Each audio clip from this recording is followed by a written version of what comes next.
네, 여당만이 아닙니다. 야당에서도 여러 사람이 차례로 대권 도전 선언을 하고 있는데요. 그 가운데 한 분이 바로 국민의힘의 윤희숙 의원입니다. 이준석 대표가 민주당의 송영길 대표와 전국민 재난지원금 지급에 합의를 했을 때 이 소식이 전해지자 아주 강하게 비판했던 주인공이기도 한데요. 자, 전화로 윤희숙 의원 만나보겠습니다. 나와 계시죠? 네, 안녕하세요, 예, 선생님. 안녕하세요. 사실 서울시장 보궐선거가 있을 때 이제 출마설이 돌았는데 그때는 출마를 안 하셨고요. 이번에 이제 대권 도전을 선언하셨는데 서울시장과 달리 대선은 비전 싸움이라 용기를 냈다 이렇게 말씀하셨는데 좀 풀어주세요. 어떤 뜻으로 이런 말씀하신 거예요? 말씀 그대로 서울시장은 뭔가 생각의 싸움이라고는 저는 생각을 안 했어요. 그런데 대통령은 나라를 어떻게 이끌 것인가, 지금 우리가 무엇이 문제인가를 진단하는 그런 자리라고 저는 생각해서 네. 그런 거라면 나도 잘할 수 있다. 오히려 내가 잘할 수 있다. 이런 생각을 한 거죠. 그러면 국민에게 어떤 비전을 제시하고 싶으신 겁니까? 그 내용을 좀 여쭤보겠습니다. 그러니까 어떤 비전이라고 하면 사실 굉장히 달콤한 얘기들을 해요. 다들 그렇죠. 희망과 네. 미래, 기회 이런 얘기를 하는데 음. 제가 국민들한테 간절히 얘기하고 싶었던 것은 지금을 고치지 않으면 미래가 바뀌지 않는다는 얘기예요. 지금 네. 다음 세대에게 굉장히 그 우울하고 절망스러운 미래가 기다리고 있다는 걸 우리가 아는데 그걸 바꾸기 위해서는 우리 안의 문제를 지금 잘라내는 고통을 감내해야 된다는 얘기를 정말 간절하게 하고 싶었습니다. 그러니까 지금의 우리가 뭐가 문제고 뭐를 고쳐야 한다는 얘기를 정직하게 하지 않는 정치가는 예. 국민들이 선택하면 안 된다고 저는 생각해요. 그러면 그러면 잘라내야 되는 지금의 핵심 내용이 뭐예요? 의원님이 보시기에는? 지금 우리 젊은이들이 그 기회를 갖지 못하는 이유가 뭐냐? 그러면 일단 일자리가 없잖아요. 네. 그렇죠? 일자리가 없고 그리고 그런 일자리가 없는 경제적인 문제가 존재하는 것이고 그 경제적인 문제를 온 힘을 다해서 태클하지 않는 정치도 문제죠. 그 두 가지가 저는 다 문제라고 생각합니다. 거기에 국민들이 굉장히 익숙해져 있는데 그것을 깨워서 우리 지금 그 문제를 고쳐가지 않으면 지금 너무 뻔한 거잖아요. 지금 이런 상태로 가면 다음 세대는 우리 세대보다 훨씬 더 좀 뭐랄까요, 불쌍해 이런 얘기 아무렇지도 않게 하거든요. 네. 그걸 알면 고쳐야죠. 근데 저도 좀 답답한 마음에 한번 이렇게 질문을 드려볼게요. 그러니까 네. 그 이명박 정부 때나 박근혜 정부 때나 문재인 정부 때나 공통되게 좋은 일자리 창출은 다 외쳤거든요. 그렇죠. 근데 사실은 어느 정부를 막론하고 성공했다고 평가할 수가 없어요. 자, 맞습니다. 그러면 네. 정파나 이념을 떠나서 지금 이거 다르게 접근해야 된다는 문제인데 네. 이게 결국은 경제 구조의 문제 아니냐. 그다음에 그 세계적 흐름의 문제 아니냐 이런 지적을 하던데. 두 가지 다 있지요. 두 가지 다 있는데 예. 세계적인 흐름의 문제는 항상 우리가 맞닿아 있는 거고요. 네. 그 흐름을 어떻게 잘 대응해서 흐름을 탈 것이냐가 우리 안에 무엇을 고칠 거냐의 문제죠. 네네. 그런데 무엇을 고칠 거냐의 문제에서 이명박 정권과 박근혜 정권은 제가 볼 때 노력은 했습니다. 적어도. 노력은 했다. 그렇죠. 근데 문재인 정권 들어서서는 어떤 개혁도 입에 올리지 않았어요. 연금 개혁, 공공부문 개혁을 시작 조금 하다가 말도 안 되는 얘기로 국민의 눈높이에 맞지 않는다. 지금 재정이 빵꾸나게 생겼는데 보험료 올리는 것에 대해서 국민들이 싫어한다. 그러니 하지 말아라. 너무나 무책임한 리더십입니다. 이거 30년 있으면 고갈된다는 거 전 국민이 다 알아요. 네. 무슨 얘기냐? 지금 문제도 똑같고 여러 정권들이 다 노력은 했다고 하시지만 노력의 정도는 매우 다릅니다. 그러면 예를 들어서 그거 하려면 지금을 끊어내야 된다고 말씀하셨는데 예를 들어서 노동개혁이라든지 연금개혁이라든지 이런 것들을 해야 된다는 말씀이십니까? 그렇죠. 노동개혁, 연금개혁, 공공부문개혁, 그리고 교육개혁. 예. 이게 이제 앞으로 우리가 어떻게 살아갈 것이냐에 대한 얘기죠. 거기에 정치개혁도 들어가겠죠. 그래요. 결국은 그 이야기를 하면은 표얻기가 힘들지 않느냐 이런 이야기로 바로 따라붙는데 돌파를 맞습니다. 하신다 이런 말씀이십니까, 의원님은? 그런 사람이 있기는 있어야 되지 않겠습니까? 의원님이 이제 그걸 자처하신다 이런 말씀이신 거고요. 알겠습니다. 자, 그 이준석 대표가 송영길 대표하고 전국민 재난지원금을 합의를 했다가 번복을 하는 일이 있었는데 아주 강하게 비판하셨습니다. 뭐가 핵심 문제였다고 보시는 겁니까? 저는 이 논쟁을 보면서 제가 강하게 비판을 한 이유는 네. 이게 철학의 문제이기 때문이에요. 그러니까 이 철학의 문제를 제기했을 때 이 논쟁이 한 이틀 간 것은 네. 이것을 또 기술의 문제로 받는 사람들이 있었기 때문이에요. 근데 저는 기술의 문제로 받을 문제는 아니라고 생각합니다. 의원님 잠깐만, 왜냐하면 철학은 뭐고 기술은 뭐예요, 그러면? 그러니까 지금 그 말씀을 드릴 건데 네. 지금 이 재난지원금 문제는 사실은 저는 일관되게 얘기를 해왔습니다. 우리 당은 전 국민이냐 일부 국민이냐 이런 게 중요한 게 아니라 피해 국민에게 저 지원을 해야 된다고 주장해왔고 저도 그랬습니다. 네. 그 밑바탕에는 뭐가 있냐면 지금 코로나 국면에서 우리가 쓰는 모든 돈은 다 빚을 내서 쓰는 겁니다. 다음 세대가 갚아야 되는 돈이란 뜻이에요. 네. 그렇기 때문에 다음 세대로부터 돈을 땡겨와서 쓸 때는 정말 지금 어려운 분들, 피해받은 분들에게 써야지 이걸로 돈을 뿌리면 이거는 범죄다. 저는 그렇게 생각해요. 다음 세대가 갚아야 될 돈을 땡겨오면서 이것을 모든 국민에게 피해 안 받은 국민들한테까지 뿌린다? 이거는 바람직하지 않습니다. 이게 저희 철학이라고 저는 생각하고 예. 우리 당의 그 기반은 이런 철학을 공유하는 국민들이 지지를 하기 때문에 당이 존재하는 거라고 저는 생각해요. 예. 그렇기 때문에 이 우리 당의 철학이 어떤 역사 앞에 책임 있는 정치를 해야 된다. 이런 그 흐름이라면 이것을 덜컥 바꿔서는 안 된다고 생각합니다. 누구 한 사람이. 예.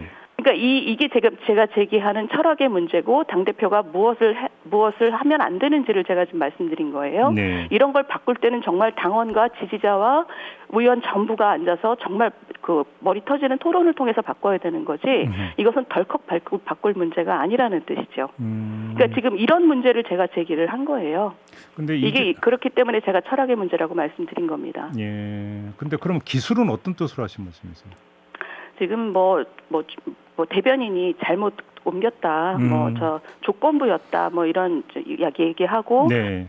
또 옆에 친한 분이 나서서 뭐 잘해다 이런 얘기 하는데 이런 게 제가 볼 때 그냥 정치적인 기술이에요. 그게 아니고 지금 제가 얘기하는 것은 우리 당이 이런 철학을 공유하고 있는 게 맞는 거죠. 맞다면 이런 것은 다시 한번 튼튼히 단단히 짚고 넘어갑시다 이런 얘기입니다. 아무도 공격하는 얘기가 아니에요. 사실은 짚을 거 짚고 단도리 할 거 단도리 하고 분명히 하고 넘어갑시다 이런 얘기입니다. 근데 이런 것을 자꾸 본질을 호도하고 기술로 대응을 하면 예. 저는 우리 당에 대한 지지자들이 굉장히 실망할 거라고 생각합니다. 그러면 이준석 대표가 그 뒤에 뭐 해명 내지 설명을 했던 게 좀 비겁한 변명이다 이렇게 보시는 겁니까? 비겁하다는 말씀은 좀 강하고요. 네. 근데 이런 것은 제가 볼 때 우리가 새 정치를 하겠다, 예전에 구태 정치를 벗겠다 하는 사람들이 지금 저는 당대표나 저나 그런 사람 중에 하나라고 생각을 해요. 그러면 익숙한 그 행태로부터 벗어나는 것 역시 또 고통이 따릅니다. 지금 그런 과정이라고 저는 생각합니다. 알겠습니다. 어찌 보면 결이 연결이 될 수도 있는 문제인 것 같은데 의원님을 두고 일부에서는 이렇게 표현하고 있습니다. 이재명 저격수 이런 식으로 표현을 하던데 어떻게 받아들이십니까? 뭐 누구를 찍어서 저격할 만큼 제가 한가하진 않고요. 네. 그분이 하는 말씀에 대해서 예. 말이 안 되는 부분에 대해서 비판을 하는 거죠. 예. 근데 아무튼 기본소득부터 여러 가지 비판을 하셨는데 정책적으로 지금 그러면 이재명 지사의 그 철학에 대해서는 어떻게 평가를 하십니까? 철학이 없다고 보시는 겁니까? 철학은 제가 느끼기에는 그분의 철학은 그때그때 표심에 반응한다인 것 같아요. 그런데 그래요? 굉장히 임기응변적이죠. 지금 기본소득도 최근에 한 3번쯤 입장이 바꾸신 것 같은데요. 네. 한다고 하셨다가 안 한다고 하셨다가 뭐 한 3번쯤 바꾸셨어요. 그분의 지금 지난 한 5년 동안에 가장 중심된 주장이었는데 그것을 그렇게 이렇게 뭐랄까요 확 바꾸실 정도면 근본적인 철학이 있으신지에 대해서는 저는 좀 의심을 합니다. 근데 기본소득 논쟁했을 때 이재명 지사가 반박할 때 항상 나오는 얘기가 뭐냐면 국민의힘 강령에 기본소득 명시돼 있다. 그것부터 좀 봐라. 이런 반박 들으셨죠, 의원님? 어떻게 받아들이세요? 지금 전 세계에서 우리나라뿐만이 아니라 기본소득은 각자의 의미로 쓰고 있습니다. 통일된 정의라는 건 없어요. 이재명 지사가 쓰고 있는 그 정의는 그중에 한 그룹이 사용하고 있는 정의입니다. 근데 우리 당에서 당원에 들어가 있는 그 기본소득은 제가 판단하기에는 이렇습니다. 모든 국민이 인간의 존엄을 지킬 수 있는 수준을 보장하는 그런 지원이라고 저는 이해하고 있어요. 그리고 그것이 우리 당의 철학이라고 저는 생각합니다. 그러니까 똑같은 돈을 뿌린다가 아니라 그 지원을 통해서 모든 사람을 인간적인 존엄을 보장받을 수 있는 수준까지 올린다인 거죠. 아주 근본적으로 다른 얘기죠. 근데 그러면 그 기본소득이라는 네 글자의 단어에 대해서 의원님이 지금 그렇게 해석을 하셨는데 그 해석을 당 안에서 공유하고 있다고 생각을 하세요? 저는 상당 부분 공유하고 있다고 생각합니다. 그렇기 때문에 예. 재난지원금 논쟁에 있어서도 전 국민에게 똑같이 뿌린다라는 얘기가 나왔을 때 우리 당의 그 반응은 각각이 전혀 조율되지 않은 반응들이지만 그게 우리 당의 철학이냐라는 문제의식들이 쏟아져 나왔잖아요. 예. 그게 이제 우리 당과 지지자들이 공유하고 있는 정서인 거죠. 알겠습니다. 자, 그 현안 좀 여쭤보다 보니까 좀 다시 앞으로 좀 돌아가야 될 것 같은데요. 참 지금을 끊어내야 된다는 말씀을 하셨고 그러면서 연금 개혁, 공공부문 개혁, 교육 개혁 이런 것들을 좀 말씀을 하셨는데 얼마 전에 그러니까 그 노조가 죽어야 청년이 산다라는 말씀도 결국은 노동개혁 이 연장선상에서 그 말씀을 하신 걸로 이해를 하면 되는 건가요? 네, 맞습니다. 노조가 죽어야 청년이 산다는 원래 제가 생각했던 책 제목이고요. 예. 그건 뭐 실현되지 않았습니다. 그런데 어쨌든 제 말 뜻은 과하지요. 노조의 힘이 과합니다. 지금 그러니까 과하다는 뜻은 뭐냐면 예를 들면 우리나라에 투자를 고려하는 외투 기업에게 물어보면 네. 무엇이 가장 걱정되냐, 왜 안 하냐 물어보면 노조를 들어요. 제1 요소가 그겁니다. 과하다는 거죠. 그리고 두 번째는 국내 정치에 있어서도 너무 과해요. 그러니까 이 정부가 들어섰을 때 우리 정부의 체질을 굉장히 빠르게 망가뜨린 두 가지가 있다면 최저임금의 대폭 상승과 네. 52시간의 경직적 시행입니다. 이 두 가지 다 사실 정권을 잡는 과정에서 이 민노총이 돌격대 역할을 했고 네. 그 청구서를 수리해 주는 과정이었어요. 어떤 정권도 선거 때 했던 얘기를 선거가 끝나면 검토를 합니다. 이게 정말로 우리 국민들에게 무리를 가져오지 않을지. 그런데 이 정부는 전혀 그런 검토, 조정 이런 과정이 없었어요. 그 얘기는 정부가 뭔가 좀 방향이 잘못됐다고 해석하기도 하지만 네. 그것만큼 노조가 너무 강하다. 그 정부에 미치는 영향이 너무 과하다입니다.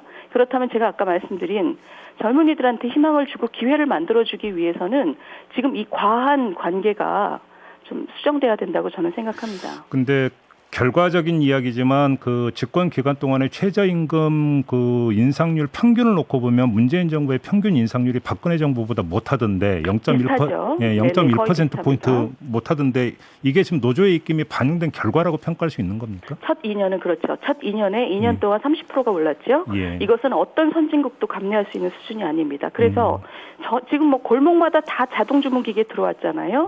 근데 지금 3년차, 4년차 때 조금밖에 안 올렸지 않냐고 하시지만 예. 기계 한번 들여놓으면 그 다음에 안 바꿉니다. 사람으로 돌리지 않아요. 저는 이 정부가 매우 잘못한 거라고 생각하는 것이 이런 그 사업자들의 관행, 최저임금을 무서워하는 어떤 심리 이거를 바꿔놓은 거예요. 그러면 다시 돌아가기는 매우 어렵습니다. 알겠습니다. 시간이 한 30초 정도 답변 기회가 남아 있는 것 같은데요. 의원님께 한번 이렇게 질문 드려볼게요. 만약에 이제 본격적으로 이제 출소표 냈을 때 제1공약으로 내세울 거 혹시 준비되셨습니까? 어떤 겁니까? 저 지금 사실은 몇 개 가지고 고르고 있는데요. 지금 그거는 제가 이제 곧 준비가 아니라 발표하기 시작할 테니까 오늘 우리 김종배 선생님하고 나눈 대화가 사실은 1, 2, 3등 후보 중에 다 들어 있습니다. 그 개혁 몇 가지 말씀하셨던 네. 거에 들어 있군요. 알겠습니다. 자, 오늘 이렇게 마무리할게요. 고맙습니다. 네, 감사합니다. 네, 지금까지 국민의힘의 윤희숙 의원이었습니다.